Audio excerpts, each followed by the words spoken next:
Welcome to Dial the Gate, the Stargate Oral History Project. My name is David Reed. I am with GateWorld.net's Darren Sumner, and in this instance, Dr. Darren Sumner, who has his doctorate in divinity. Is that correct, sir? My master's is in divinity. My doctorate is in systematic theology. What is the distinction, if you don't mind illustrating for me? Divinity degree is usually what your pastor is going to get. So it's more sort of all-encompassing, and you're going to study preaching and scripture and pastoral care and church history and all that all together to go and serve in a church. I went the academic route and got an academic degree in theology. How often do you speak publicly on matters of religion and faith? Most weeks, if I'm not teaching a class, either at the academic level, I'm doing something in my church, teaching a Sunday school class with lay people, or preaching around in my congregation and around the area. Okay. And what are we going to see with this episode?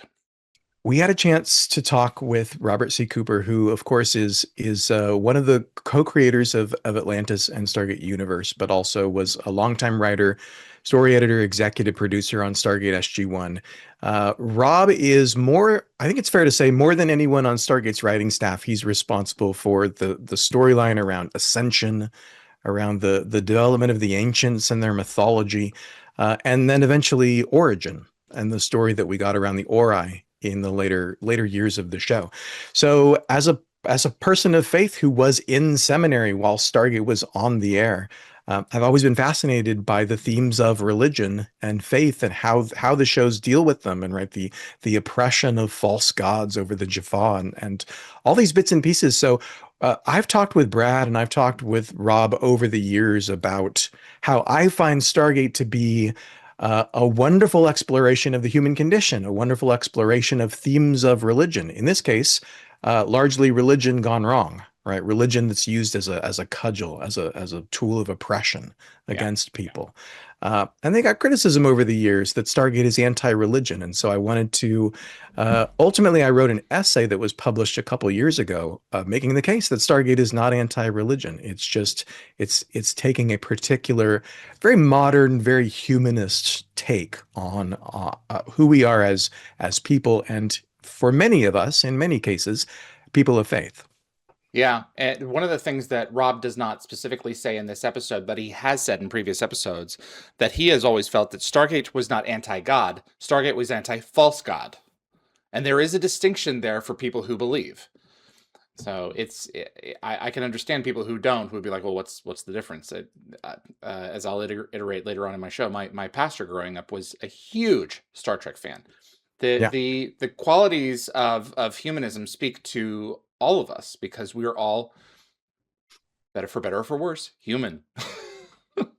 Well, we all come to the shows that we love, like Star Trek and Stargate. We come to these shows with who we are, with our backgrounds, with our values, and we look for ourselves in the characters. We look for resonances. We look for sympathies. And for me, obviously, I love Stargate. It's those resonances and sympathies are all over the show, from characters like Teal'c to Tomin in the Arc of Truth, and his turn, which I think is not a death of his faith, but he makes the decisions that he makes because of his faith. So Mhm. Stargate is such a rich world to ask these questions and have these conversations. I'm really thrilled to bring in Rob Cooper to have these conversations with us. Let's do it. Welcome in, everybody. It's my great privilege to talk today with not only David Reed, who's here with me, but also Robert C. Cooper, executive producer of Stargate SG-1, Stargate Atlantis, Stargate Universe, co-creator on Atlantis and Universe. Rob, you were a pillar of the franchise for so many years, but we want to have a very particular conversation here. We'll get to that in a minute, but welcome to the show. Welcome back. Thank you. Always a pleasure. David had this idea that we should have this conversation on Dial the Gate, in part because I find it so fascinating talking about religion and faith and how these things are depicted in the Stargate franchise. But also, to accomplish the goal of Dial the Gate, the mission statement of Dial the Gate is to be Stargate's oral history project to document the show and its production. And that includes not just the fun of shooting on set and all that, and the fun you guys had in the writer's room, but the ideas that you're working with as you're developing the show from season to season. You're unspooling characters, you're fleshing out the universe, the lore. So today we're talking about religion and faith in Stargate. And let's see, to give a little context here, I was a student in seminary when David and I used to visit the sets and chat with you guys on an annual basis. And one of the things that I loved about Stargate was the way that it handled faith and religion particularly through the oppression of false gods and the team fighting against false gods. There's the great meme, maybe David can dig out, of the Star Trek Prime Directive of non-interference, and then SG-1 shows up and all your gods are false. Here, take these weapons.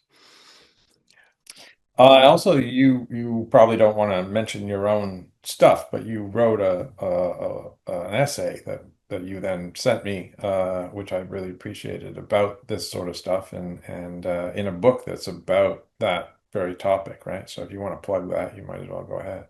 Yeah, so the genesis of the conversation is, the backstory is you and I had a conversation about religion and faith in Stargate back in 2008, just after the Arc of Truth came out, which you wrote and directed. And I had questions about the movie. We talked about the movie for a while, and GateWorld published that interview. But then we also went down a little rabbit trail and talked about religion for a good long bit. So I ended up at the time kind of excising that piece out of the interview, and I stuck it in my back pocket on a drive because I wanted to use it later and do something with it. And then I lost my computer. I lost my hard drive when my 2-year-old went for a large glass of soda that was sitting next to it. And I told David this at the time, and he was like, "Oh." Backups, Darren. Backups. Backups. This became a bit of GateWorld lore. Was this lost interview basically with Rob Cooper about religion and Stargate, and I learned my lesson, folks. I learned that Jesus doesn't lose any of his files because Jesus saves. So this was a lost interview for a good 12 years until I actually discovered that I did have a copy of it backed up on another drive. And that piece was subsequently published on GateWorld and became the backdrop to the essay that I contributed to this book, Unauthorized Off-World Activation, Exploring the Stargate Franchise, edited by Rich Handley and Joseph Dilworth Jr., is a collection of essays, nonfiction essays on all different topics about Stargate, sort of analyzing the shows. And my contribution is on faith and false gods, this topic of religion. And so I mined Rob's interview for this piece and subsequently published the rest of the interview on GateWorld, which folks can find at gateworld.net/religion. So now that the essay's out, I've shared it with Rob and David. Hopefully you've had a chance to read it by now. I did. I want to kind of use this as a backdrop for this larger conversation about the way that the show handles faith and religion. Now that I've spent 20 minutes setting it up, Rob, jump in here and rescue me. Well, I remember our early meetings when, I learned about you and your sort of life and your commitments and the way you thought. And I was, I admittingly a little surprised you love Stargate so much, because I felt like you could easily interpret it as a bit of an anti-religion doctrine, poking holes in the idea of gods using technology to subjugate people, and you were like, no, no, no, no. You've left a lot of room and for people who misuse religion for evil purposes, but still give those with faith an opportunity to see, a way of thinking that is still, in line with your beliefs. I had for so many years appreciated Stargate, sort of naturally gravitated towards it for all the usual reasons, right? The fun, the adventure, the sci-fi, but also these themes that end up woven into the series through ideas that I want to talk about today, like Ascension Mm. and the Ori, right? The oppression of the Goa'uld. Um, and I was kind of surprised, honestly, when you and the writing team told us that you hear from a lot of people who think that Stargate is just anti-religion, right? I'm not going to watch that SG-1 because it's in opposition to my faith. Uh, how prevalent was that back when you were writing the show? Um, I don't really know. I don't have like a metric on it. I know there was some noise about it. It wasn't enough to sort of dissuade us from what we were doing, and it certainly didn't really hurt the success of the show. I mean, we were a little under the radar. I think, if Stargate was being made today, and obviously there is one being made today, it might be scrutinized a little more. And certainly that would become uh, more of a hot topic. So it'll be interesting to see how that gets handled in the new iteration. But I just feel like, you know, we we were always trying, we were never intending to be disrespectful. And I think, based on the fact that this conversation's even happening, you agree. Um, there is, like with anything, even science, which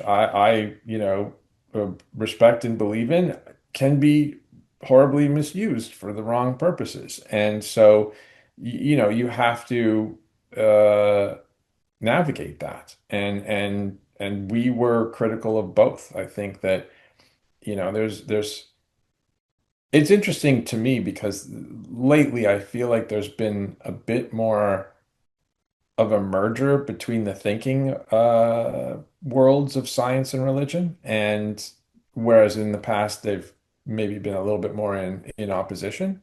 Um, but and we can talk more about that. But I never felt like we were losing a significant portion of the audience because of what we were saying. Like that I think for the most part, people looked at Stargate as a fun ride. Like they weren't picking it apart quite that much. One of the Well, current bigger podcasts is a Catholic podcast. That's a Stargate podcast. It's there's definitely a place for it in terms of deriving meaning from this thing that you created. There's a lot of people who, my pastor, when I was growing up, his favorite show was Star Trek. So humanism speaks to everyone. one of the reasons that I wrote the essay was to defend the show essentially from some of these criticisms, as a person of faith, to defend the show as something that is not anti-faith or anti-religion. Yeah, and I think that we were very clear that, with the Goa'uld and then later the Ori, um, we were just seeing that there were, whatever you want to call them, aliens, organisms, entities, with sort of what we perceive as godlike powers, um, maybe misrepresenting who they were and what their intentions were, for nefarious purposes, and it was our job to, stop them. Now take us So in a way, back. we were Yeah. fighting, we were fighting for the truth, whatever that was. You know what I'm Hmm. saying? Like um, it wasn't that we were necessarily taking sides, but at the end of the day, we were trying to stop the mistreatment of people. And so that's kind of where we drew the line as far as what our characters were doing and why. Yeah, exposing false gods, defeating the misuse of religion, the abuse of religion with the truth. So take Yeah. us back, if you would, to the way that the characters are fleshed out. Obviously, religion is sort of central to Teal'c's character as someone who has turned against his gods and joined the team. Religion and faith is not particularly evident, I think, for any other members of SG-1. Although there are some hints dropped over the years, right? I think of Teal'c's line to Carter in Threshold, "Do you not believe in a god, Major Carter?" Which I think is Brad's script. And she said something to the effect of, "That's different." Is the faith of the characters sort of part of the mixture, the stew that you guys are working with when you're thinking about these as fully fleshed out 3D characters that you're writing for week in and week out? Um, I don't know if I don't think honestly we ever defined their faith in a literal sense. So it wasn't like we said Carter is X, Daniel is Y, O'Neill is Z. Mm. So we didn't ever sort of lay that out. But we left room for that to be a part of their lives for sure. And even Carter, you know, I think I think it's fair to say that uh,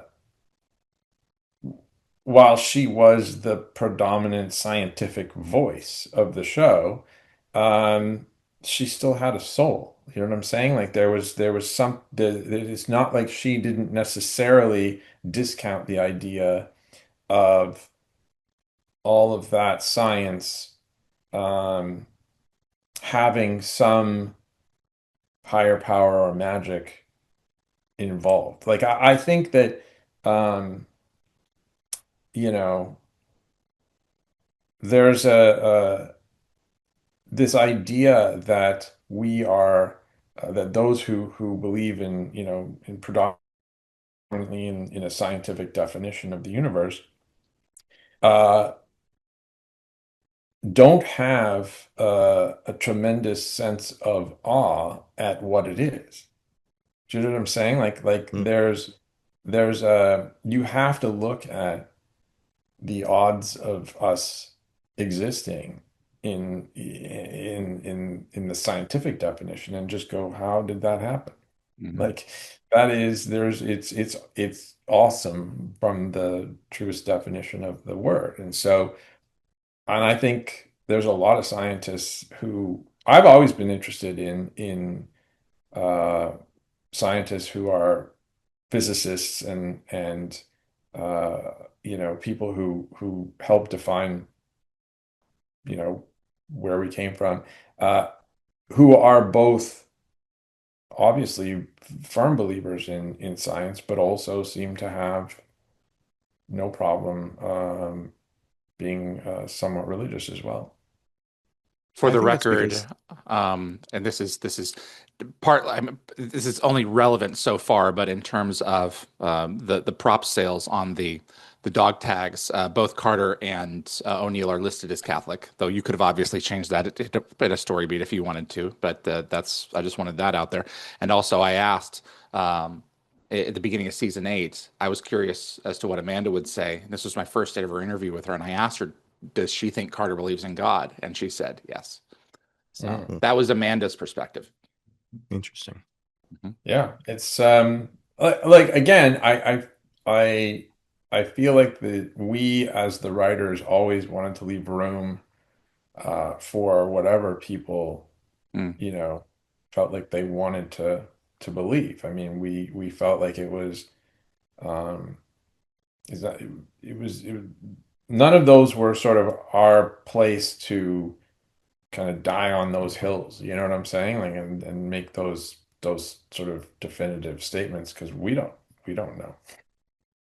And to We're your not previous point, I think that the best scientists and the best humanists among us recognize the limits of who we are as human beings, as mortal, as fallible, who have the tools of science and observation and do the best that we can with them, but will ultimately say at the end of the day, we don't have sufficient explanatory resources, right, to explain everything about everything. right, That's right. just beyond our ability to know at this point, right? That's part of the understanding of science, is that we learn more all the time. We craft our theories, we develop our theories, we set aside theories that don't work anymore. Right. But, the replacement of that absence of an answer with something that then, significantly restricts other people's freedom, uh, is where we sort of stepped in and said that's, worth fighting for. Yeah, oppression. I want to get into that. So much of the show's mythology, SG-1's mythology, is built around religion, right? Particularly ancient religion. So we get Ra and Apophis, Hathor from ancient Egypt. We get Greek figures and Babylonian figures, and sort of you have ancient Earth mythologies to sort of play with and mine, at least for those first several years of SG-1, who make the most interesting characters that we can sort of flesh And out. costumes. And costumes, right? You've got the System Lord Summit, and it's Goa'uld Mardi Gras. Uh, it, I still see comments from Christians or people who are interested in contemporary religion, kind of wondering why the show never did Christian figures or Jewish figures or religious icons that might be somebody in your audience might be a devotee of. The comment is, was Jesus a Tok'ra? I think Is this thought about in the writer's room, and is there a reason why you stayed away from figures that people in your audience might be venerating? I think it's just too current and prevalent in people's minds and, obviously lives that um didn't feel like we were. I don't know, just because the other stuff feels more kind of ancient and discoverable as opposed to, just the day-to-day existence, and also, uh, you know, maybe I'm wrong, and maybe there are people out there that were, incredibly offended by our portrayal of Thor. But it just feels like it was uh further away from what, people feel so strongly about right now. I mean, these things are, as you don't need to go very far um, to see how strongly these issues uh, affect people's daily lives. And we were really not, for the sake of entertainment, interested in you know, taking a stand on those issues. It's just it becomes what I guess executives and studios nowadays call political, even though it's not political, it's religious. But politics and religion have become very intertwined.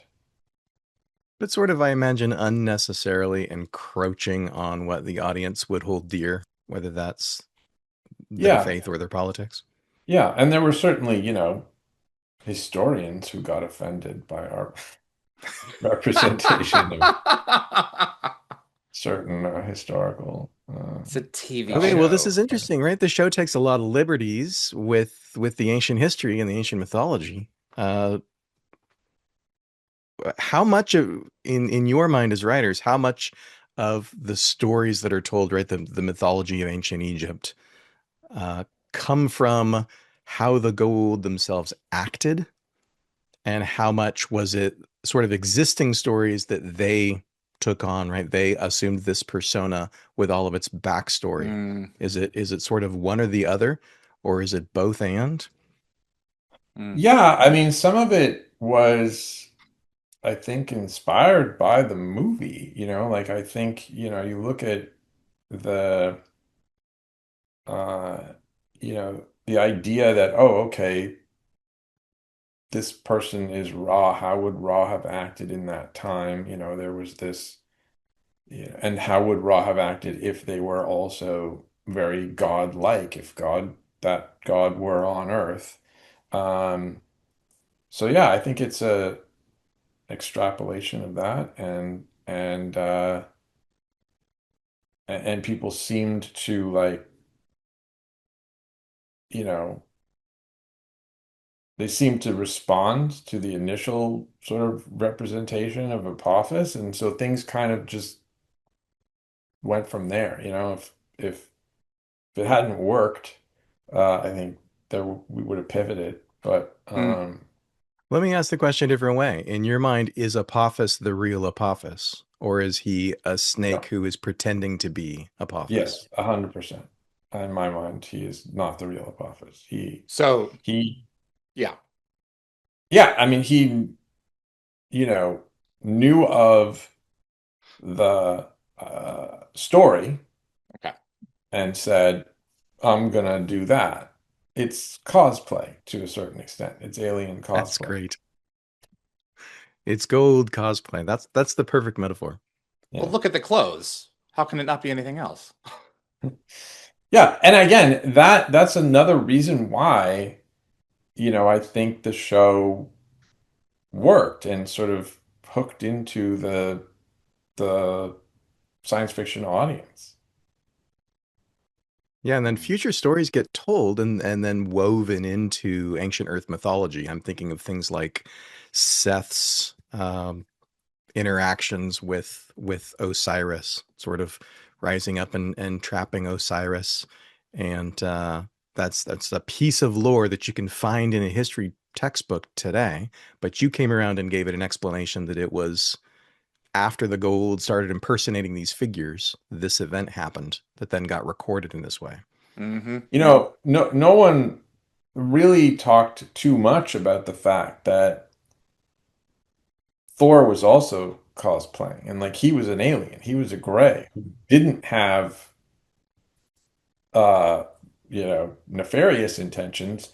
Um, I think he would have said, he didn't think humans were ready to interact with the the Asgard on the level that they existed, and so they were maybe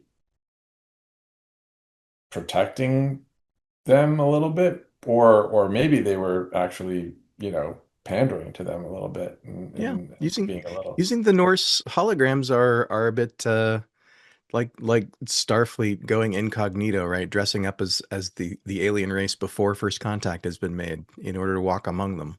Well, O'Neill chews on the High Council a little bit for that very reason in Red Sky. And the Asgard are the first to say, yeah, you're right. This is what we're doing. Yeah, they look down on humans. As the show moves forward, there is a fascinating exploration of faith and religion, particularly vis-a-vis the Jaffa characters, and then later Daniel.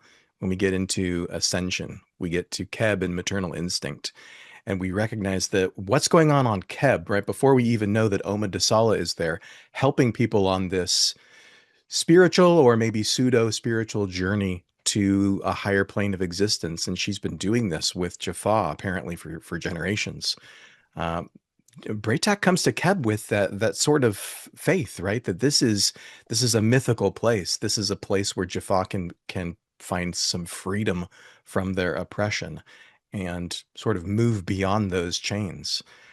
Talk to us, if you would, a bit about the introduction of Oma Desala and the concept of ascension and what that gave you tools to play around with.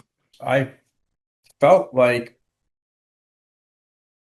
what I have always believed in was an ability to, or I don't know, an aspiration to want to better yourself somehow. And that just extrapolates into how do we become the greatest version of ourselves that we can be. Mm. And uh, I've honestly never been very successful with meditation, but I am super interested in it. Uh, And I wish I was better at it. But yeah, that whole sort of more Buddhist way of living your life. And I always sort of looked at Buddhism and the Dalai Lama as a, something that I sort of thinking wise aspire to, and I wouldn't say I'm, aligned with it. It's just, it seemed like something I wanted to try and bring into the show. This Mhm. idea of being able to use your mind to internally make yourself better so that you could better deal with the external world.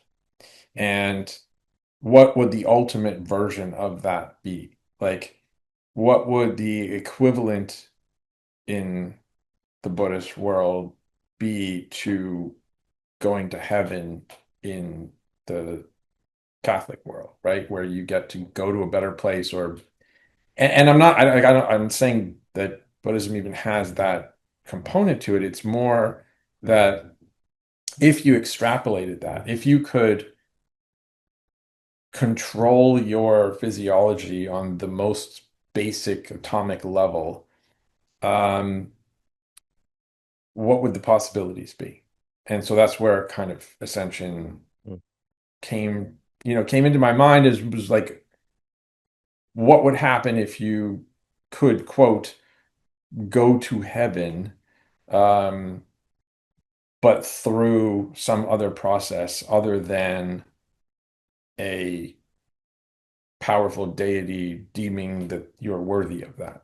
So, in other words, if it was not about your behavior on Earth, and going to a different place, but rather an evolution of humanity.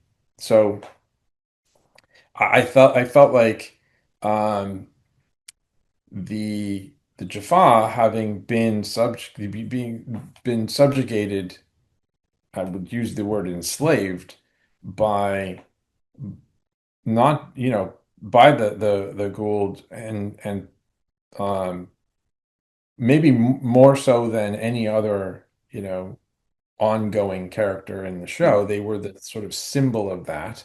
Um, it struck me that they would also uh, want to find something other than another god. So, it's like, we're not going to replace Jimmy with Frank. We're going to look within ourselves to find strength. So that felt like a sort of, for lack of a better way of putting it, spiritually interesting way to go, Yeah. uh, with those characters. That they found strength within themselves instead of looking elsewhere for it. That's the flaw of Garrick in season 9, right? He replaces one false god with another. Yeah. We'll get to that. We'll get to the Ori. But on Kheb, well, first of all, there's this wonderful exchange with Braytak, right? Braytak goes in and has this exchange with the monk and decides he's not ready. But he looks forward to the fact that that journey is ahead of him. Mhm. What Daniel learns in the encounter is he doesn't actually have the power. I mean, you and me in our meditation practices are not causing flames to rise up. But Daniel's lesson at the end of that is he thinks this gives him something, right? This gives him superpowers, and he can learn it. He can master it. And he learns at the end of the episode that it was never him at all. Uh, but when Oma comes back in Meridian, it's Daniel's journey becomes just what you're describing, which is not just recognizing that he doesn't have superpowers by virtue of this encounter with this higher plane of existence, but that he has to surrender everything that he thinks that he is, in a sense, right? He has to release his burden. He has to come to terms with the fact that his life is not going to be weighed by the value of his deeds. Wonderful, wonderful dialogue in Meridian. What What in that your mind is, as a I mean, writer, that, what does Meridian do to ascension as a spiritual concept? well, I mean, again, I would look at the sort of Buddhist doctrine and how they think about it, and it's sort of woven into more modern day uh, in meditation ideas and routines. It's about releasing your ego, right? It's about observing what's happening to you, um, and then evaluating it with the proper context. So when you're absorbed within your own ego and everything that happens to you is about your ego, um, that's where things go awry according to these ways of thinking. And so that just again extrapolated that. Now, I would say, so what happened, I think, in Meridian, and obviously it was a television show and science fiction television show based on fun. Uh, what we needed to do uh, was accelerate that process. In theory, you introduce a process that's supposed to take generations and thousands of years, and it's not something humans can necessarily do. But in order to fight the evil that was obviously a big problem at the time. Um, the ancients, who were these much more powerful entities who had long ago, over thousands and thousands, millions of years, figured out how to reach this higher plane of existence, uh, had to put their finger on the scale and help Daniel be the conduit between their world and our world, because there's always going to be a trust factor, particularly when they look at what's been going on in the Stargate universe with, you know, aliens and entities, impersonating gods for nefarious reasons. Why would you trust this all-powerful being? So you had to create a go-between. So that was the idea behind it, was that it was like we need um, our in between, our representative that can say, "Oh, no, no, you trusted me, now trust them because I've seen what they can do and who they are and all that sort of stuff." So it was that idea. I mean, I'm sure there are uh, Catholics who would draw some, you know, Jesus analogy or comparison, but I'm certainly not educated enough to do that. Allowing people to arrive at their own conclusions. How daring of you. Of course, that's what it's good for. I am curious, when Michael was leaving the show, uh, how quickly was it to go, ooh, we have that sitting right there. Let's pick that up. Was that obvious from the get-go? Well, we've got to revisit this. Or was it something that you pondered and were like, I think we can go back to this I'm here? sure I pondered it. I honestly, it was a Yeah. long time ago. I don't exactly Really? remember. And when you look back now, it seems like, well, that was obviously a good thing to do. But yeah, um, I think that we had we were aware of the fact that we had killed Daniel multiple times and that he had come back to life. And I think that at the end of the day, I saw this as a opportunity to create a goodbye without a fake death. Mm, So yeah. there was the opportunity to have him come back. You knew that was obviously out there. He wasn't dead. He was just something else for now. Um, you could still have the crying scenes and the sad goodbyes, which is what we wanted, without people going, "Oh, he's not dead," because he wasn't. He was just going away in the form of a glowy squid through the gate. Um, that's what I I think my thinking is that we didn't want to go back to that well again of, oh, Daniel's dead. And in some respects, it makes it even more difficult on the characters because they don't know what's happened to him. They didn't have a memorial. It's undigested. And Yeah, so, one of the greatest sequences from the show, in my opinion, is the scene of all of them in the cargo ship meditating on their loss. It is 5 minutes of them grieving. yeah. Uh, and Christopher and Amanda, at take after take, they couldn't get through the scene. They're like, guys, you've got to dry your tears and get through this one and find a balance. There's it's a the whole sequence, not just the two of them, but Jack in the back on his own, the two of them sitting up front. Just think, you could hear a pin drop through Joel's beautiful score. I sometimes forget and need to remind myself, why fans grew to love these characters as much as they did. And it's like uh they definitely, emoted on screen about their feelings for each other often enough that it really built that sense of you know like romance, love, and community that the fans just seem to respond to. You can't manufacture it, man. Yeah, community and family, and David Carter gives voice to that precise point that you mentioned, which is that she says that he's dead, right? He's passed through this process, and it's sort of a death, right? He's ascended through his death, but we didn't have a funeral for him. And what do? He's still floating around out there somewhere, and then Yeah. he starts visiting us. What do we do with that?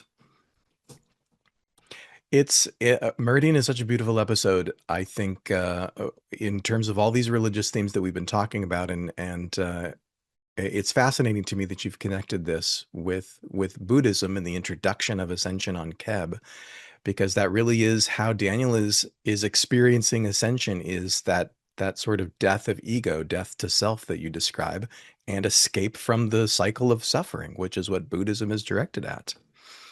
But you guys were so good about tying off threads and not cutting them off entirely. So Daniel is dead. He gets a proper send off. We get to emote and feel that with the characters, um, but he's still out there for more stories. So what happens as the show goes on, of course, is well, we explore Ascension. We learn more about it through Daniel's experience. In part, Daniel comes back. Daniel discovers that the grass is not quite so green on the other side, that the ascended plane is full of beings who are, let's say, morally suspect. What is Daniel's experience of the higher plane before we get to origin and the idea that there are actually evil beings there? Yeah, you're testing me. I don't know. I don't know what he's doing over there. I I'm just think that reflecting on the disinterest of the ascended ancients. Even Oma herself says, the part of the universe that we're talking about here, that you're, wringing your hands and pearl clutching over, is so small compared to the scope yeah, of the entire universe. And Daniel says, I don't care. It's wrong. sure. But that's like, again, that to me is the classic story of a go-between, right? Like that is the story of the character who is not gone through the he's taken a shortcut. And he hasn't actually gone through the transformation. He's been Right. yanked from one place to the other and has still got one foot on Earth with the people he loves and cares Mm. about, um, and hasn't fully committed to whatever is over there. And I say whatever because I don't know what the ancients do with their time. Like I am not privy to what is out there, and I don't want to even begin to speculate. It's not a What? literal diner. No, that's all Yeah, from Daniel's mind. Yeah, that's his perspective of it. yeah, Yeah. yeah. And Yeah. so do they play, golf? Do they play chess? Like I don't know. To me, it's like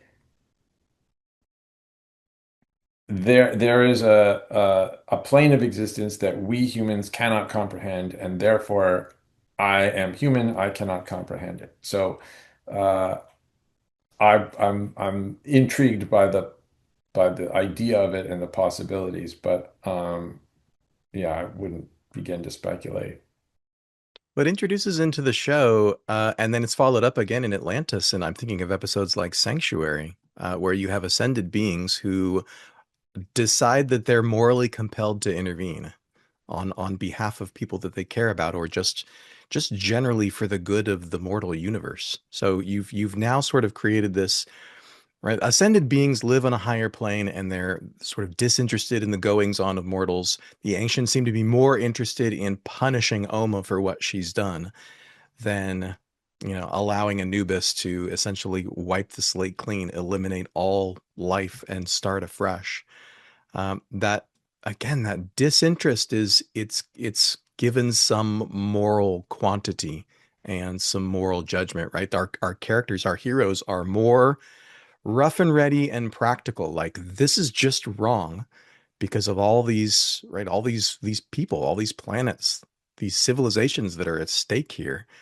You're living on a higher plane of existence now becomes sort of morally secondary at best, right? It's an excuse that you're using to not intervene, to not do right. Yeah, so I guess if you spent eons releasing yourself of ego, um, it would it would be hard to then, like, if you didn't have a self, uh, how do you have an opinion? Do you know what I'm That's saying? right. Like it's an interesting conundrum to be in, and I think that um, yeah, I think you could probably write a whole story or a novel about the ancient versus the the Ori divide, and how beings with powers realize we can be individualistic and selfish, and what happens when that uh, track, you know, splits off. Because the I'm not sure communist is even communist is a triggering word, but I'm using it in the more, you know, original definition. Uh, if you don't if you are egoless, if you are fully existing in this universe as a communal entity, Mm, without ego, you you might not see it as your job Yeah. to deal with the lowly mortals of, grains of sand on earth.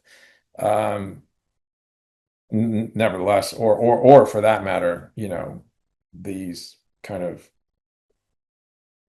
entities that have rejected those ideas and kind of taken agency. So I think, yeah, I mean, I think it's like you've come so far to the point where you're sort of a non-individual to have an opinion and take a stand and take action requires, in some respects, I think, individual belief. And so yeah. that goes against the idea, like, why don't you fight? It's the classic Buddhist story of why don't you fight back, right? Like, why are you not, defending yourself when someone attacks you? Um, that's an interesting arena of belief in my mind. So that was always something that was kind of cool about that you could have factions of these higher powered beings that were making decisions to leave their way of thinking and in order to preserve or defend the idea of what got them there to their place in the first place, right? Like they the yeah, I mean, I don't know. I have no idea what happens on that higher plane on a day-to-day basis, and I would never pretend to even, try. But I do feel like it's, it is believable in my mind that the elements of the story of the last few seasons were were not inconsistent with what could have happened on that realm. That's There, fascinating. It gives me a brand new perspective on the ancients, to be honest. To mm, think about the ancients and the Ori in terms of this death of ego, death of self, communal relationship, right? We never experience the ancients as anything other than, right, the others, the collective that they have become, with the exception of these fringe characters like Oma and Orlin and others. David, do you want to say something here? there were a couple of points that I wanted to interject before we move too farther in. There, one is more of a physical thing because, as you astutely put in a previous interview with me, Rob, Ascension does not make you all knowing, but Orlin has a line in the Fourth Horseman. When Damaris, the Prior, played by the cigarette smoking man, enters the Milky Way or the local group, because there are some in Pegasus who may know what's going on in the Milky Way as well. His past was unlocked too, Orlin, as soon as he stepped into the galaxy. That information suddenly became available to him. So there is a local space on this upper domain that these beings occupy. They are not cheek by jowl with the Ori. That was interesting. And the other thing is, maybe perhaps just a look. We have to tell the story. We have to get it to work. On one end, they make sure to stop Morgan Le Fay from telling us where Merlin's weapon is or isn't. They prevent us from going and getting it, or at least being able to complete this thing in season 9. And by the time that season 10 comes along, um, it seems it's very interesting to me the approach that the others have taken in terms of sitting back and watching the Sangral get built.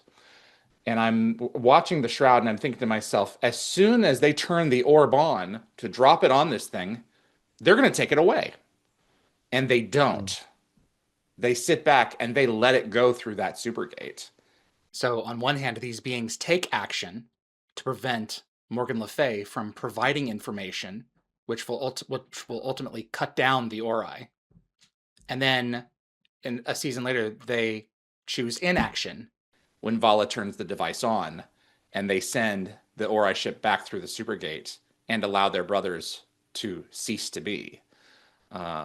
It's an interesting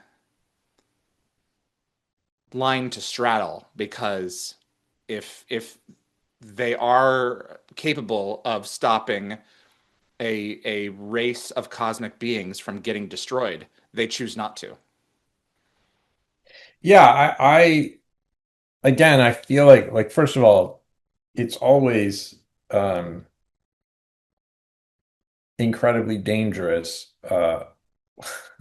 to create and write about superpowered beings, because I feel like it's yeah, it's just there's always holes in that, like, and there's always questions. It's one of my problems with Superman. Like I just, and particularly Superman existing in a superhero universe, because it's like he's a god, and why is he Mm-hmm. not just always showing up to save the day?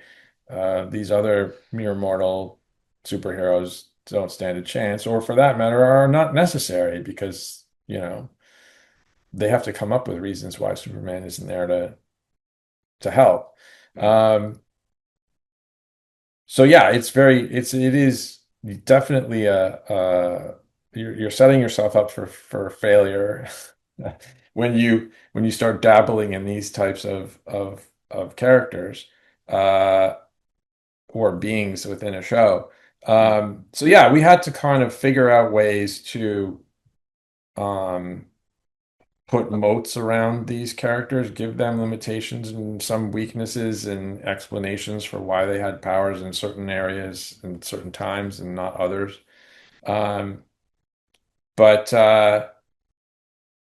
yeah, I think that what was always interesting to me was that you had, I don't know how many, but like an uncountable number of these beings out there with these incredible powers, and that somehow they managed to exist without creating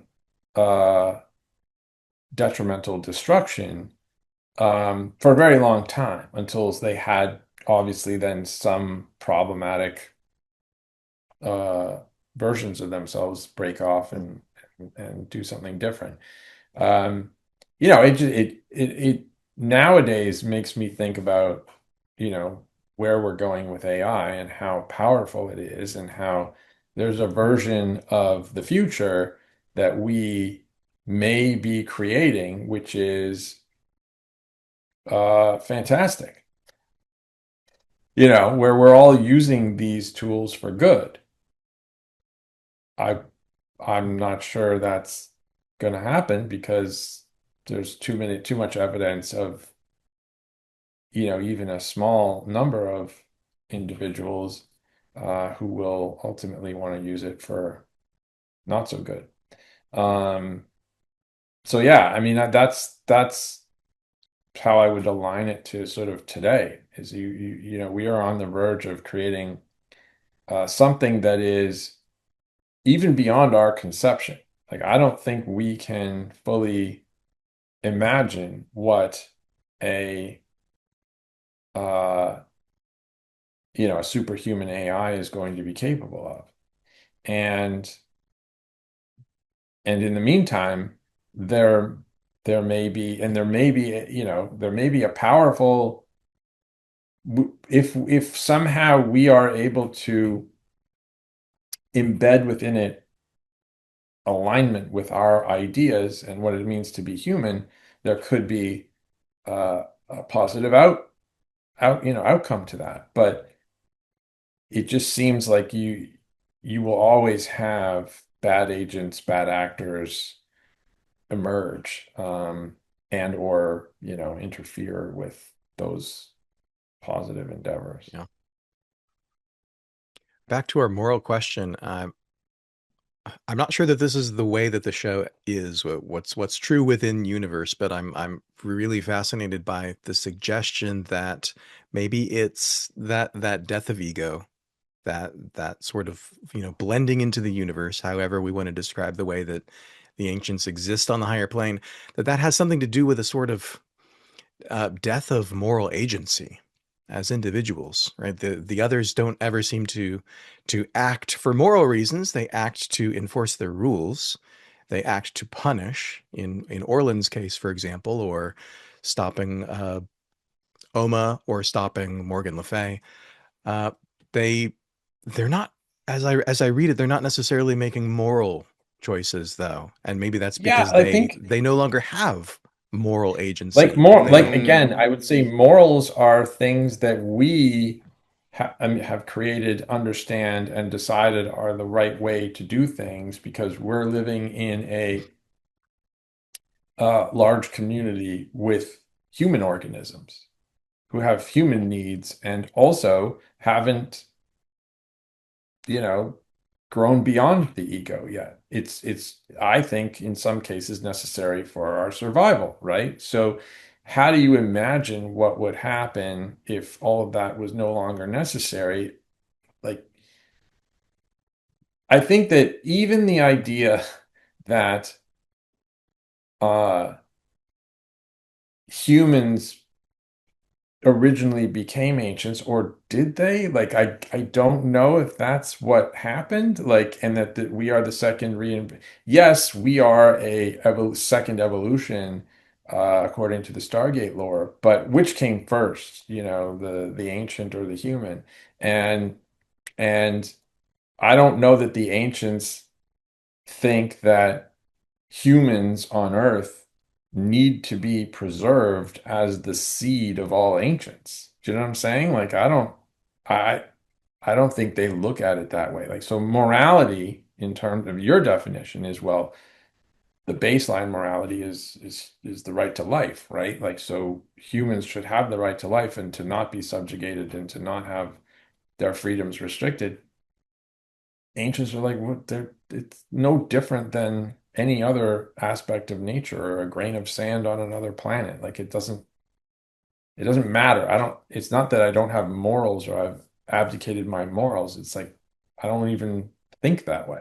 Hmm.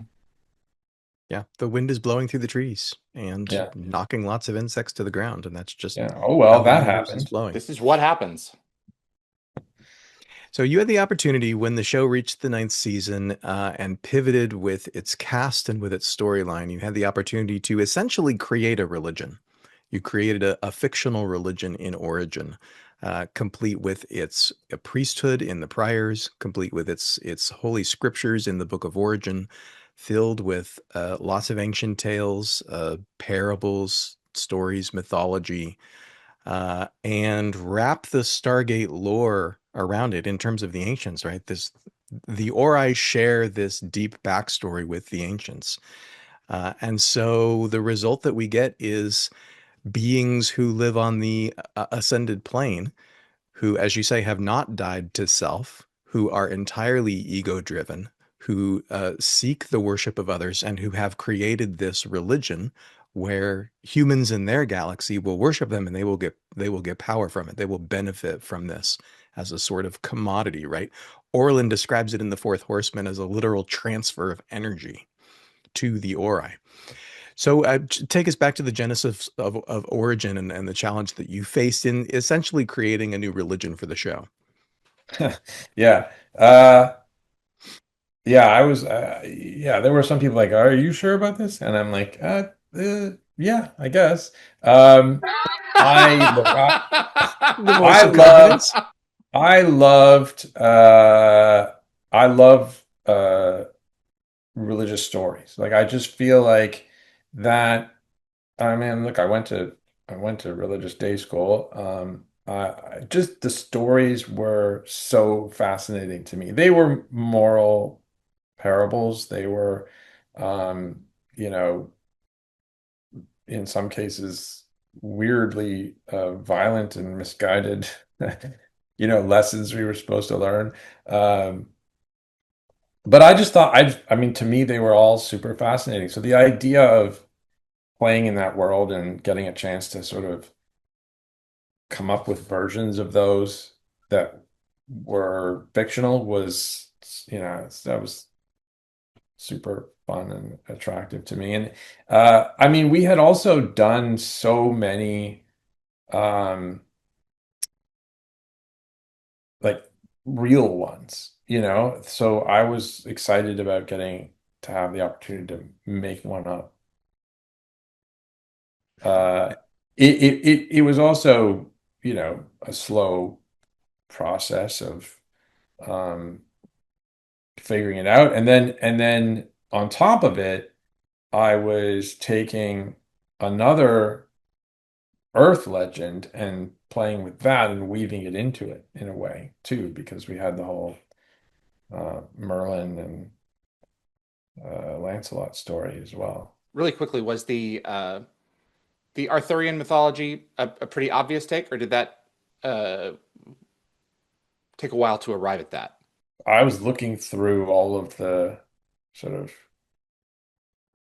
historical mythologies that we had explored, and I was thinking, well, we didn't really do that. There's Mm. magic implied in it. Mm. Um, but it wasn't it didn't lend itself to gods, right? So trying to figure out how to align that with what we were doing, um, yeah, that was just, it was like kind of like, well, that's Merlin wasn't a god, so how do you make that work in Mm. Stargate?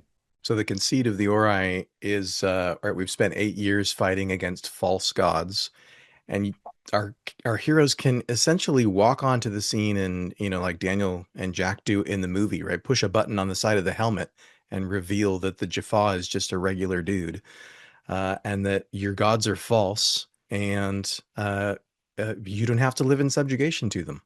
So the conceit now of the Ori storyline is, well, what do we do with an antagonist that is, for all intents and purposes, from our perspective, as powerful as gods because they have the power of ascended beings.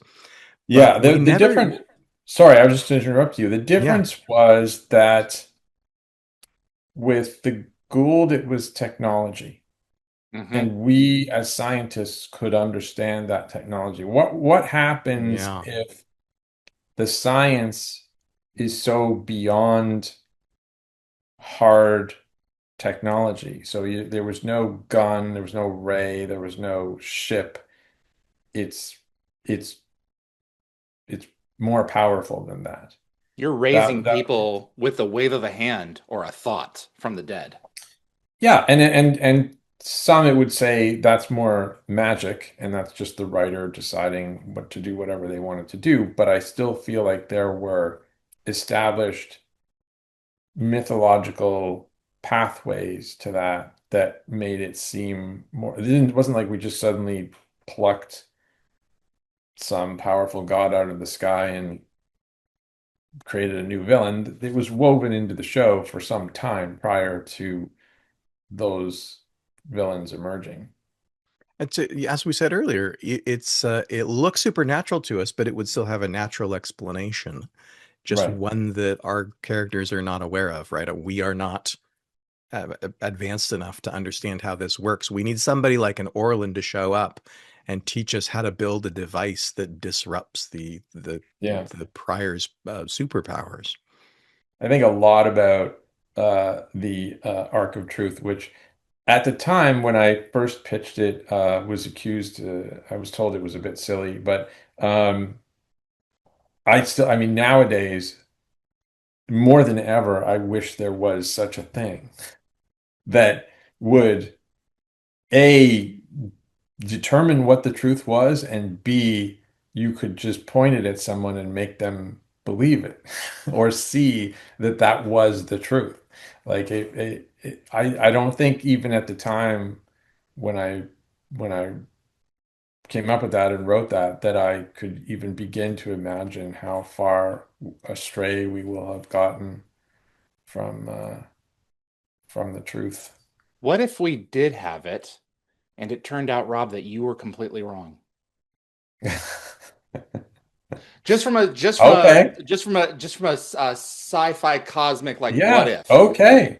Yeah. Okay. I mean, honestly, um, I would be I if it meant, well, let me put it this way. Does it mean that I'm going to be happier? I would argue that happiness is not the goal of the universe, No, of living in the but I universe. think like you're asking me how would I feel, and I'm Yeah. saying, if I felt like it was going to make my life better to know the truth, uh then sure, I'm okay with that. Um, there's a lot of look, I again, this is none of this is necessarily what I believe. I'm a No, student of this is all of this. fascinating. Yep. I listen to a lot of talks and watch a lot of videos about nihilism and what they define as staring into the void and the absence of belief in anything higher resulting does that really make you happier? And in fact, in many cases, it makes people the opposite of happy. Hmm. Um, and whether or not that's even good for us as communal uh, beings, right? Who rely on each other significantly to survive. Um, so I don't, yeah, I mean, if if the absence of God is the truth, then nihilism is ultimately going to lead to our demise. Would that make me happier? Not necessarily, but like you're saying, what if I was wrong? Um, I'm saying, what is the truth that the arc is showing me? And only when I know that can I kind of answer the question. Hmm. I see the arc of truth as a sort of judgment day. It's the way that the Christian faith and other religious faiths articulate the sort of final judgment of, the truth will have out. Folks are going to be confronted with their wicked ways, or however it's articulated in any given tradition. The arc of truth is sort of uh, there is a standard, right? There's some measure of a truth of who's right, of who's wrong, and at some point we are all of us going to have to face it in one way or another and deal with the consequences. Mm. I find it interesting as a story device for that reason. But you spent time as you worked through seasons 9 and 10 and the Arc of Truth. We spend, of course, vastly more time with the followers of the Ori, the human followers, rather than the ascended beings themselves. We see the Ori appear to us as flames of fire, which has its own interesting subset of religious meaning.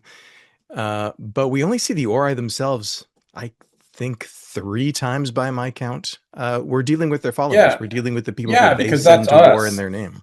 That's us, and that's what we can deal with. And what's more interesting to me, again, than whether the gods exist or what they're doing with their time, and whether they play pickleball, um, is the choices, like that so much of our own uh, behavior, the result of our behavior is a choice too, is an opportunity to say, I'm not going to go this way, or I'm not going to believe this. And what's interesting to me is how often people, and it's because, look, it's obviously you're told one thing, some people grow up speaking English, some people grow up speaking French. Why is that? Like, why? You didn't choose it. Your parents taught you French, or your school taught you French, your school taught you English. You think that's the way people talk, and it's just now by rote. You don't even think about it. But what Mm. if speaking English was also doing you a massive disservice in so many other ways in your life, and you'd just be far better off speaking French. Um, I'm not taking sides between French No, and English, but you're you know what I'm establishing an saying? Like example. Yeah. I just think that's what was interesting to me in the story was Hmm.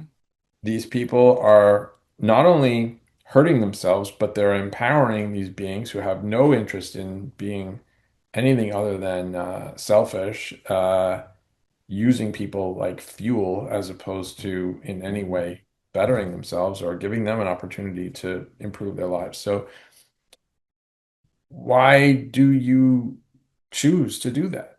And you might say, well, they don't necessarily have a choice. They learned that language from the day they were born, but that's how you break out of these um, types of situations. You either have to have someone on the outside break through and point out to that person that they're making a mistake or hurting themselves by doing what they're doing, or have them have an awakening and realize, no, I can't do what I'm doing anymore. Tomin was sort of that character who struggled with, um, his own actions and why he was doing what he was doing, and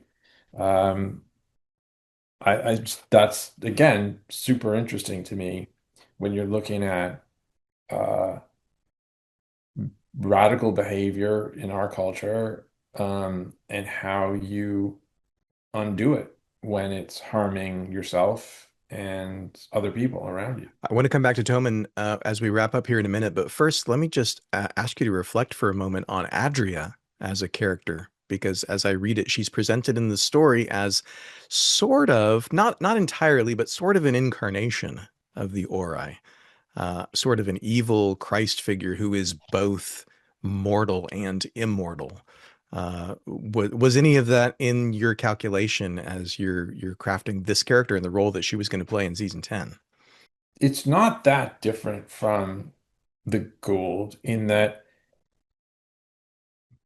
humans want to see their gods in their own image. Like if the snakes were sitting on the throne, you know what I'm saying? Like they, no matter how much technology the snake had, it'd be like, it's a snake. I'm not. But because the snake's in the person, Apophis looks like a man. Oh, he's a powerful god. I'm gonna follow him. Like there's something more appealing, I think, and easy to fall for in that scenario for worshipers. Um, it's why, why is God painted as a man with a beard on the Sistine Chapel or whatever? You know what I'm saying? Like, why are we humanizing what these entities, beings, ideas look like? Um, I think Yeah. I think that it's a powerful tool to um, show them as one of us. That's fascinating. Adria ends up being a sort of the pretty wrapping paper. She's the package. Yeah. She's the icon of the faith, or maybe the idol of the faith. Well, and they need a spokesperson to talk to them in their language. Like, yes, the priors are that. They're humans that have been kind of fully brainwashed, so to speak, to speak the language and, you know, go out on the missions. Um, but I think that at some point you still need some proof of concept. Well, And finally, Tomin. Mm. yeah, Tomin is one of my favorite characters in the entire franchise, to be honest. Performed brilliantly by Tim Guinee, yeah, it's uh, but phenomenal. but plays this role in the story of this. He's humanized our enemy. He's a point where we can sympathize.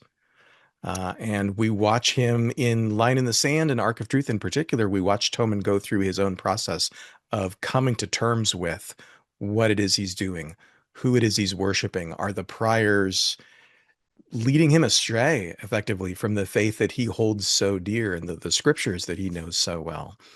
Talk to us about Toman and the role that he plays in the story and where he goes at the end. I'm fascinated by that final scene, which appears in the essay that I had you read as your Yeah, homework. Toman ends up, I hope, I hope and pray, going back home to the Ori Galaxy and being Martin Luther, right, leading a reformation in yeah. Origin. So look, every story that has this level of scope and is as big as it is, needs to be narrowed down in its ideal to one or two characters or a few characters that you can identify with. And so Mm. he really is, if we can turn this guy, maybe we can win the war. You know what I'm saying? Like there has to be one character that you measure your success and failure about, uh, because you're not, the crowds are meaningless to audiences. They don't have an emotional connection. You want to engage the audience emotionally in the ideas.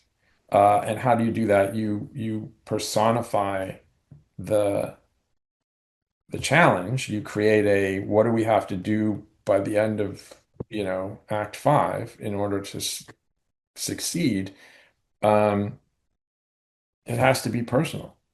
It has to be something that is about a character. And so we interact with this guy who is one thing at the beginning of the story, and slowly we and him change, which is what stories are. It's about characters changing from beginning to end in a way that is emotional and satisfying for the audience. And so he was that guy. And sometimes you don't always know that 100% going in. Like I knew I wanted the the character on the other side that we could see humanity in. Um, but I didn't know Tim was going to be as great as he was when we Oh first God. cast him. Those happy accidents happened all the time on the show. And it was one of the, nice things about working on a show that ran for that long was that when you did have something like that happen with a character, you could just play it out and get them to come back and see where it went. And so I kind of knew I needed that character who was going to be the guy who we turned in order to measure our success and failure. But yeah, the fact that it turned out to be Tim and that Tomin character was kind of a on the fly decision. With Tommen, I remember watching Crusade and seeing this guy look at himself in the mirror in he's clad in the armor of, his people and his gods. And I remember thinking to myself, this guy really wants to go killing people in the name of his gods. And what, ultimately I learned through talking with you over the course of the series that we've done is that that wasn't the intent at all. But Tim was so good that he Well, made that arc completely believable into the second season. okay, I'm glad you feel that way. I personally like having met him struggled with, he's just so sympathetic and likable that I wasn't sure that was gonna work or that he was gonna pull that off. I mean, he even when he's doing bad things, I'm like, oh, he's such a nice guy. Um, so yeah, I mean, and he just like he has that look about him. Some actors just, give a certain feeling, and for me, he gives this kind of empathetic sort of nice guy. That's interesting, David, that you read that scene that way of Toman looking in the mirror, it fully dressed out in his armor. Because I read that scene as he's motivated by his faith, right? He's grounded in what he's always believed, what his convictions are around origin. He's kind of a reluctant conscript, except for the fact that his religion is telling him that this is what you do. So Yeah, this is I what he wish my does. religion wasn't telling me to go kill some people. Oh, I'm not saying that he wanted to go out and do that. I'm saying that for the first time at least in a considerable while, he has the ability to make a change, and he's gung ho about doing it. And if his gods tell him that it's time that he has to go do this, in the name of his faith, then he's absolutely going to go do it, and he'll do it with a smile on his face. But as as everything unfolded in the 10th season, it Mm. was that they were operating on at least two different interpretations that civilization of the writings of origin, which God, we can certainly relate to over here as well. So that's what I meant by that.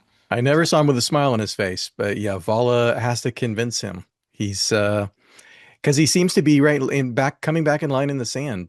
He seems to be operating under this binary of either I'm a faithful member of this religion, either I'm faithful to my gods, or all of this is over. If I walk away, if I say no to massacring this village of people, that's a complete change of life. I can't be a person who believes this anymore. Which, of course, is the journey that he takes in this wonderful conversation that he has on board Odyssey with Teal'c in the Arc of Truth, where he's Oh made God. that turn. He's made that turn, and now he has this conversation with Teal'c about sort of living with what you've done and figuring out who you're going to be on the other side of it. Yeah, there's a lot of real world examples of that, and I think that you can see some people saying, having that debate or having that conversation in their mind is what, never mind what happens to you know, the bigger world. What Mhm. happens to me if I decide to let go of this? and do something different. Like, and I think it's a very scary uh thought for some people. It's just too much to they've sort of bought into um a belief system, and they were uh taught it from birth. And so that's just, this color is called blue. It's hard to sort of say, well, no, it's not, like that's just what you learned. So yeah, to have somebody go through that and say, this is wrong, and I'm gonna take a chance, and maybe my life will be over, or maybe everything will be over, is a huge decision. It's so much fun to play with in a science fiction setting, because it's a little safer than having that conversation in the real world. For sure. There's a great scene in I loved Marina Baccarin's portrayal, but also of Adria, but also Jodelle Ferland did. I mean, she mopped the floor in her couple of scenes because she's trying to convince her mother that this is the right thing to do. And Claudia had this wonderful moment. Do you really believe that? Or are you just hoping I will? And Adria takes a step back. It's not working. And she then goes to the, well, why don't you believe me? It's like, we know what you're doing. I know what you're trying to do. I'm pretty convinced of that. You, half of you came from me, and half of you therefore can lie like I can. That was a remarkable character. Well, it was a great performance. I mean, you're right to point that out, and uh, I can't tell you how many times, I'll write the scene, and it's a little more kind of, I have an intention and an instinct, and kind of feel like what I want it to be, but then it gets on the stage, and someone like that just makes it better and creates beats that I didn't even know were there, and um, you know, brings it to life. I mean, it goes the other way too, but it's amazing when it happens that way. Well, so this leads us into the essay that I wrote a couple of years ago, and then I had you read. It's if the question basically is Stargate anti-religious? The answer that I suggested in the essay, and Rob, I'd love to hear your thoughts on this analysis, is that Stargate certainly is not anti-religion, but what it is it's coming at these questions from a very modern, very humanist perspective, which is to say, the way that Immanuel Kant describes the Enlightenment, becoming enlightened, no longer being endarkened, is that you learn to think for yourself. You learn to make judgments about some of the biggest questions in life, uh, without just drinking what your church tells you, or what your priest tells you, or what your aura psi tells you is the case. Hmm. Learn to think for yourself is sort of the motto of the Enlightenment, according to Kant, and that's kind of what Stargate does. Stargate is about pulling back the curtain, pulling the wool from people's eyes, allowing the scales to fall from your eyes so that you can see things the way that they really are. And that's why I think Tomin's story is so illustrative of that in this really condensed period of time. Hmm.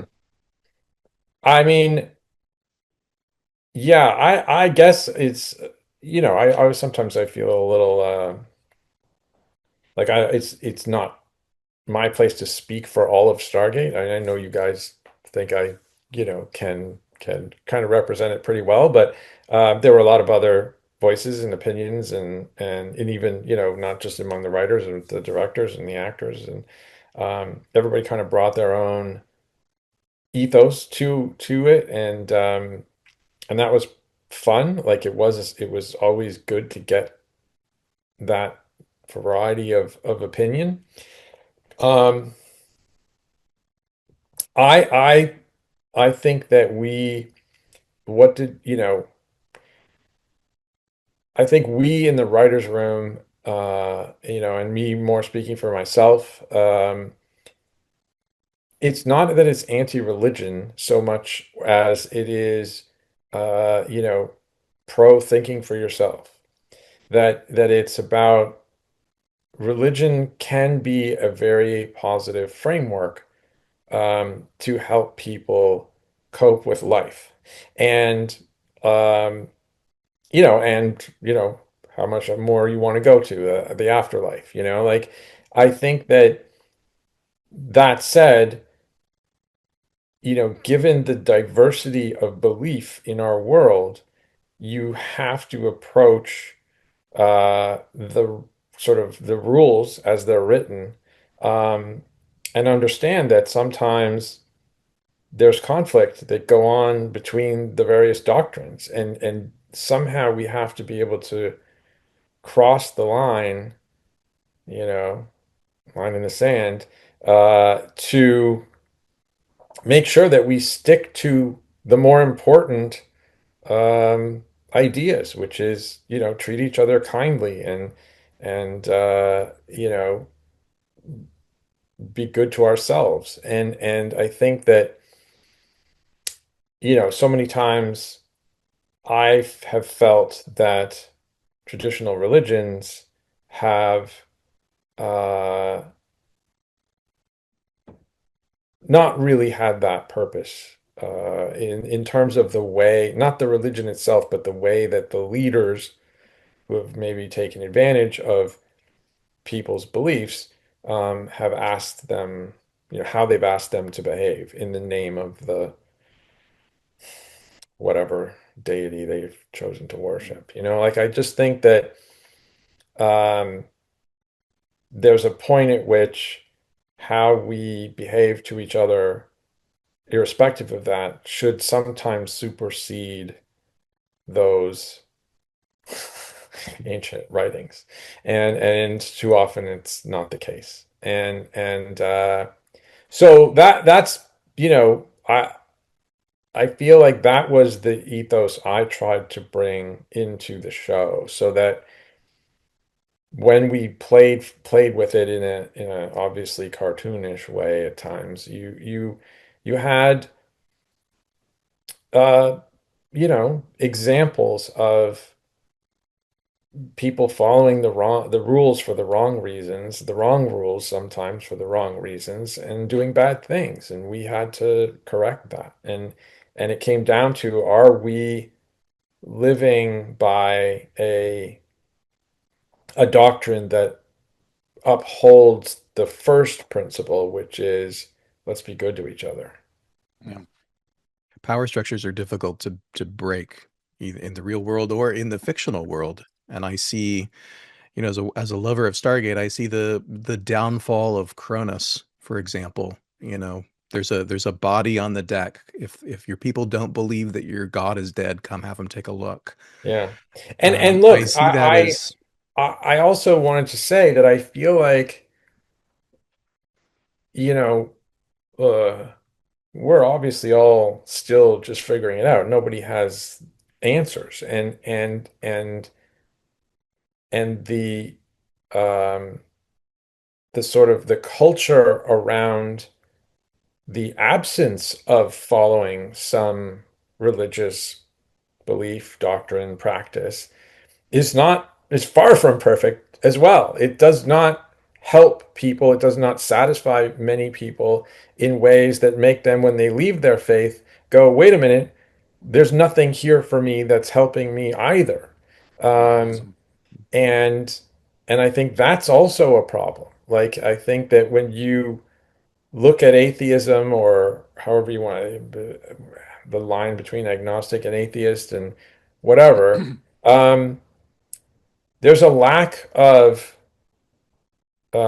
community, right? And you go back evolutionarily to us and how we existed and out of necessity in tribes, and that you had to, if you didn't have a tribe, if you weren't part of a group, you were good as dead. I mean, it was literally your survival entirely um, based on that sense of community, and that worked both physically and emotionally. Like, and it does so today. And I think that, you can't discount that while many faiths are imperfect in different ways, whether you want to call it logic or the ways the rules ask them to behave, the alternative isn't perfect either. It's not like we're saying, oh, there's a better way if you just Right. ditch that. So it's, and to say something is anti-religious would imply that we as a group of writers thought there was something better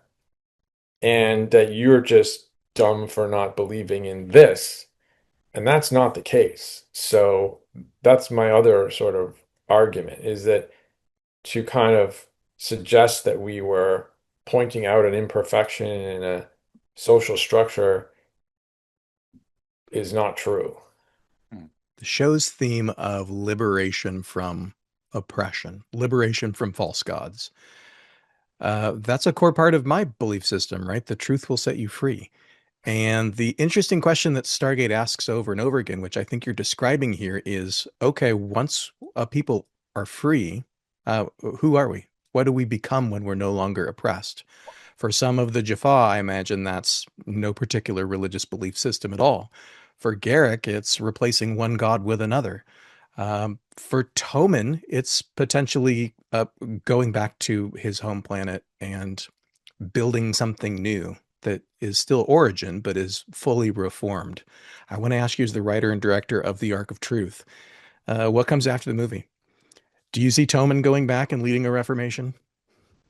I certainly think he participates in it. Um, I mean, again, are we, yeah, we're talking about a fictional Stargate world, or what I think would really happen if that was all real. Um, if it was all real and that really happened, it would be messy, I would think it would take some time, and it would definitely, there'd be a lot of bumps in the road. Um, but again, I mean, that's a world in which a magical device existed and presumably had infinite batteries that could literally, you could point it at people, and in this case transmit it over the airwaves and make people see the truth, whatever that is. So maybe it would have, now maybe I'm changing my mind, maybe it would have gone more smoothly than I thought, because you have the magic box that's fixing everything. You get that, and you get the passion of people. I'm picking apart that final scene in the quarters with Vala, where they're talking about, there's a lot of beauty in this faith, and Toman's trying to figure out who he's going to be without the convictions that he's had up till now. David, do you have any thoughts on this? Well, I can I think just that if, interject one thing? Sorry, yeah, David. I Yeah. want to hear what you have to no, say. I just want please. to cut. Like I think that um, if there is a faith to believe in that scenario, maybe what he was talking about, or what Valor was talking about, is an understanding of what Daniel experienced, what the other ancients experienced, that there is a way to better yourself on a plane, on a track towards becoming something much better than what you are. Like that we are all part of this ongoing process of falling down and bumping our knees and getting up and doing something again to get better. And that, meditation, uh, religion can be a tool to help us focus on our minds on that process of getting better. So if the Ori were maybe the, you know, bastard child evil version of that, the ancients are a little more of the aspiration. I think that in terms of Stargate, the nugget of what is possible is within that briefing room scene with Orlin. The reveal is, again, a literal transfer of energy through devotion and through worship. And if a people struggling with finding a balance moving forward uh, without their gods throw the tenets that they were introduced through them completely away, they do so at their peril. I think there's going to be a period of transformation and of adaptation where they hopefully recognize that if we're not transferring this force of our will and our essence to this thing that's omnipresent around us, at the very least, let's attempt to transfer it to each other through the good that we can do in our lives. Now, we may not gain physical strength or mental strength in the process, but let's act as if we do, Well, because but our we greater do, though. community will embrace that I do and believe gain we strength do. from that.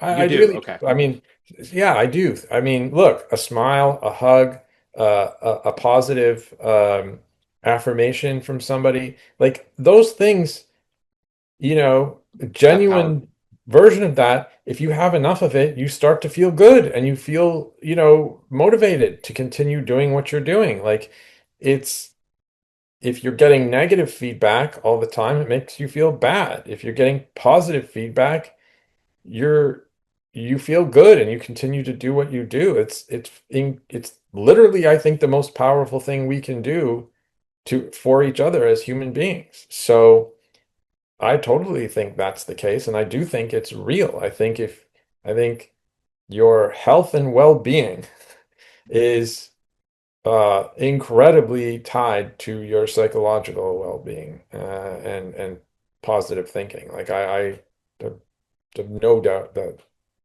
I'm not saying that you can't get sick and have your physiology get the better of you, but it's a huge component, and we, as as I said, communal beings rely on positive support and reinforcement from everyone around us. So yeah, I We have mean, a look, sitting in a room and all kind of clapping or cheering for somebody makes that person feel like they've done something right and that they have to keep doing it. I don't know if you know, we have a friend by the name of Summer who was literally prescribed Stargate by her doctor because he noticed that her health improved when she had it on in the hospital after a Yeah. series of surgeries that she had. And so it literally Well, said on her prescription. I love that. Um, I I wonder if that's a good thing for a doctor to be doing, but Oh, you skeptic. I'm amused by it. uh, well, she's certainly a bundle of joy, and this is her favorite show. So, Darren, I'm anything else? so happy for that. Yeah. Rob, thank you. Thank you for this conversation. This is something that I've been looking forward to for a very long time since we had a version of it 18 years ago. I'm just thrilled to be able to unpack it together with David on Dial the Gate. Thank you for your time and for your insights here. You're so welcome. Yeah, you're so welcome. You know, I myself have had these you know, experiences. I try to be respectful, but as a writer, you're also just you're filtering through what you know, right? This is how what you know, what you believe. You write both sides to try and create, the yin and yang of the conflict and drama in the scenes, and but at the end of the day, you're still just filtering what you know. So you try and hope that, like I was saying, that people like yourselves respond positively and give you a pat on the back, and that gives you the motivation to kind of keep doing what you're doing. So yes, I very Awesome. much appreciate having these conversations and that you guys want to have them. Wow. I expected this to be good, but I didn't that was great. That's Rob Cooper. That's exactly what I It expected is. this time to be. Yeah. He's Man. a very thoughtful, very articulate writer and creative thinker. And I got everything I wanted in terms of reflecting on Stargate and some of the themes and some of the character paths. So grateful that he took the time to do this with us. I hope people enjoy it. I hope it's a little bit more of a sort of off the beaten path conversation for Stargate fans and for Dial the Gate. But Rob is a lover of science fiction like us, and he appreciates, obviously, and has throughout his career many examples of exploring the human condition through the lens of science fiction, using one of the things that sci-fi does so best is explore these questions about who we are. And so to be able to explore a question like, who are we as people of faith, and who are we when that, what we always believed is stripped away, or our beliefs have been imposed upon us, and when that oppression falls away, who are we, and who are we going to be? Uh, his work is very thoughtful, and obviously Rob in person is very thoughtful. Mm. I want to leave everyone with a warning. You cannot believe in nothing. We are designed, and I think that you would probably agree with this. You are designed to believe in something. You may believe in science, and I warn you that science is methodological. It's not ideological. Like, you can't. It's a system of seeing what is true and what is not. And if you listen to people who say, for instance, I am the science, I grow weary around people who do.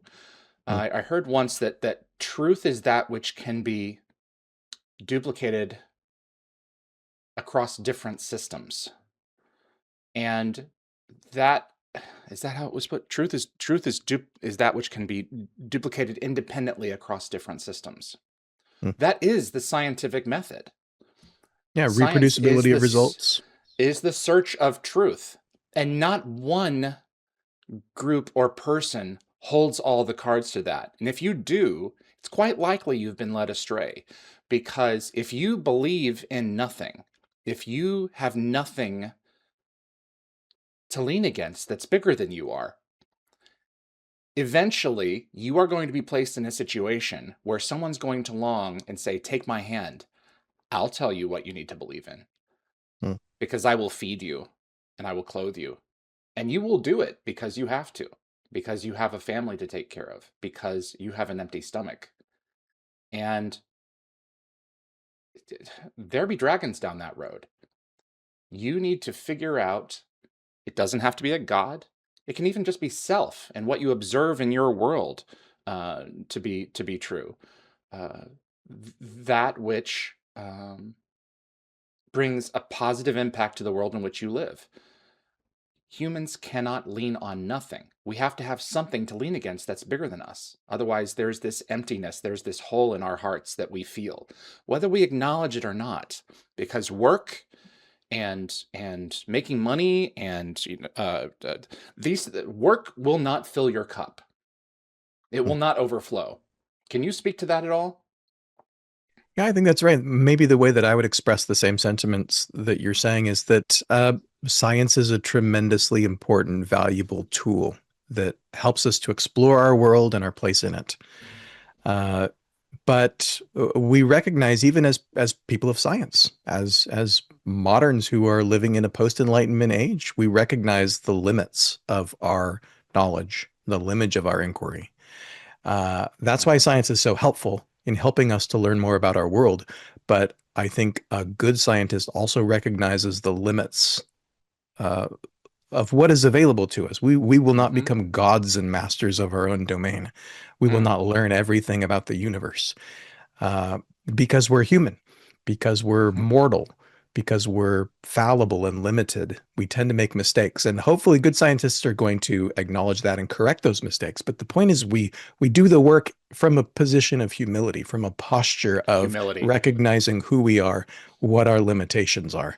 And so I think there's a tremendous room for both. This is what my faith teaches me, that we are people of science who use science to explore the world, and we recognize that there's also bigger questions and bigger answers that science doesn't have answers for, because science is not the master of the totality of the human condition. No, it's a tool that we use to explore that elephant that's in front of us. We can feel a trunk, we can feel a foot, we can feel a tail. But I think that the human condition, science cannot necessarily sum up all those things. We have to fill that with that which is inside of us in order to derive meaning and direction, because purpose is what continues to motivate us and to move us forward. Even if that purpose is, in my case, to archive and share knowledge of a show.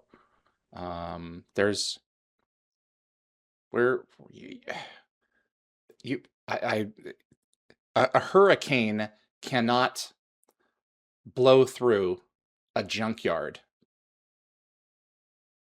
and miraculously create a fly-worthy 747, fueled and ready to go. We exist nonetheless. We're here, and you're here for a blink. My godson is here, even though his own father had a vasectomy.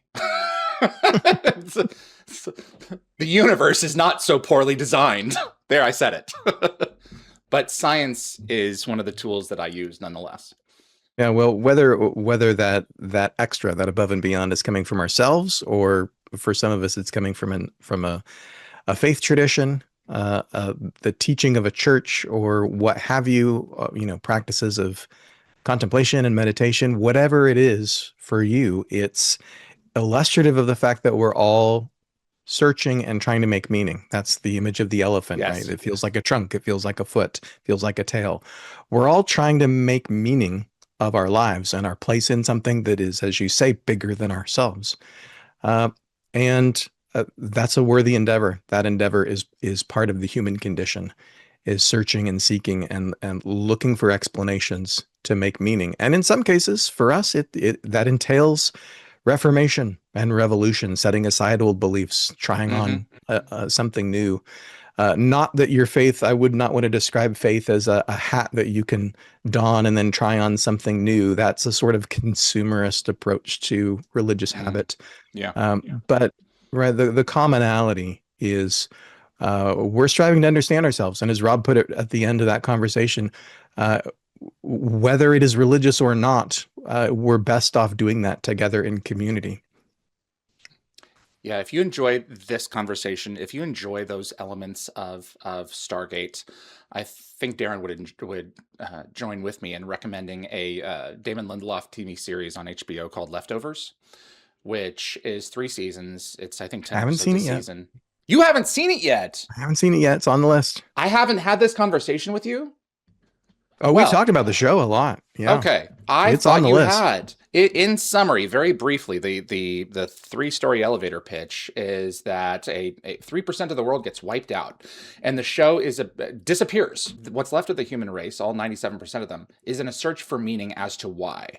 And the basic idea of the show is that there are answers, but there are not necessarily answers that humans can grasp. And the brilliant thing about it is that something is happening. Something has returned to the world, either God or whatever you want to call it, that is pushing people around and is making things transpire that do not make any sense to them. So something is occurring, but it is beyond our ability to grasp what it is. And we just get to exist with it nonetheless. We are just on for that ride. So you watch 3 seasons of people trying to figure it out. And in some respects succeeding, and in some respects not. But at the end of the day, it's about the journey that we're all on together. So I cannot recommend that enough. It's dreary. It's very dreary. I wouldn't watch it in a poor state of mind. But Darren, thank you. This has been tremendous. Thanks so much to Rob. This was everything that I hoped it would be, because this is one of the pillars that holds up the franchise. This concept of what is a belief system? What is faith? Teal'c's best line in the show, you alluded to it, I think, is his speech at the end in Arc of Truth. That's Christopher's shining achievement in terms of capping off what Teal'c's journey was. Yeah, Teal'c's journey. And it was beautiful. Yeah. So thank you. Thank you, David. Thank you for hosting this conversation. We appreciate y'all tuning in, and we'll see you on the other side.